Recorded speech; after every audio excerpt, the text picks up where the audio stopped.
एक जंगल में भीमा नाम का बाघ था। वो एक न्यायप्रिय राजा था।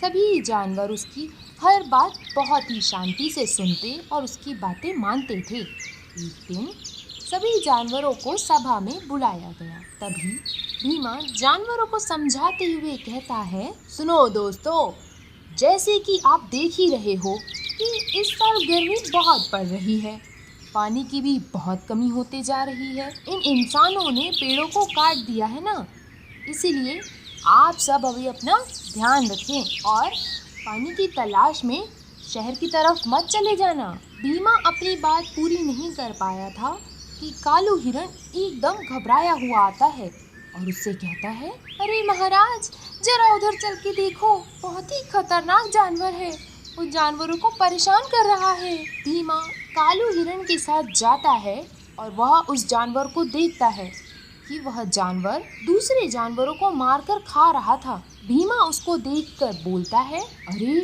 यह जानवर तो हमारे ही जंगल के जानवरों को मारकर खा रहा है, इसका तो कुछ करना होगा। ऐसा बोलकर भीमा उस जानवर के पास जाता है और उससे कहता है, तुम इस तरह हमारे जंगल के जानवरों को मारकर नहीं खा सकते, तुम इस तरह उनको नुकसान नहीं पहुंचा सकते, चलो चले जाओ यहाँ से।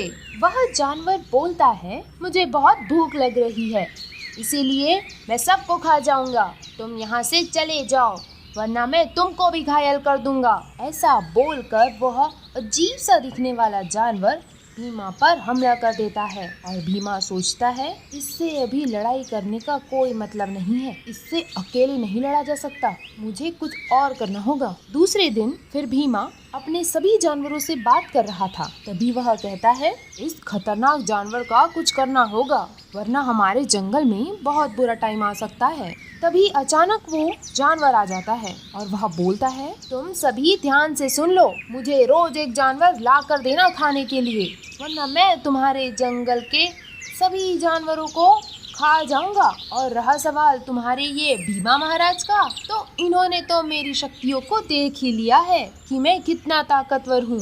ऐसा बोलकर वह खतरनाक जानवर वहाँ से चला जाता है और सारे जानवर भी वहाँ से चले जाते हैं। तभी भीमा और कालू हिरण जंगल की तरफ जाते हैं। तभी कालू भीमा से बोलता है, महाराज अब क्या होगा, इस खतरनाक जानवर से हम कैसे लड़ेंगे, इस तरह तो हमारा जंगल बर्बाद हो जाएगा। दोनों एक पेड़ के पास खड़े होकर बात करते रहते हैं। तभी वहाँ से आवाज आती है, अरे तुम दोनों इतना चिंता मत करो, कोई भी कुछ नहीं कर पाएगा हमारे इस जंगल को। तभी भीमा बोलता है, ये आवाज पेड़ से आ रही है। तभी वो पेड़ बोलता है, हाँ मैं जादुई पेड़ हूँ, तुम बहुत अच्छे राजा हो, इस जंगल के लिए तुम बहुत अच्छे राजा हो, इसीलिए मैं तुम्हारी मदद करूँगा। और फिर वो जादुई पेड़ भीमा को शक्तियाँ दे देता है, जिससे उसका रूप और बड़ा हो जाता है और वो बहुत ज़्यादा शक्तिशाली बन जाता है। फिर भीमा और कालू हिरण वापस जंगल उस खतरनाक जानवर के पास जाते हैं। उसको देखकर वो जानवर बोलता है, अरे तुम दोनों यहाँ खाली हाथ क्यों आए, मुझे भूख लग रही है, कोई जानवर लाकर दो वरना मैं तुम दोनों को खा जाऊंगा। उसकी बात सुनकर भीमा बोलता है, तुमको खाने के लिए यहाँ कुछ नहीं मिलेगा, तुम यहाँ से चले जाओ वरना तुम जिंदा नहीं बच पाओगे। इस तरह फिर भीमा और वो खतरनाक जानवर के बीच में लड़ाई होती है। काफी देर लड़ाई चलने के बाद आखिर में वह जानवर हार मानकर वहाँ से भाग जाता है।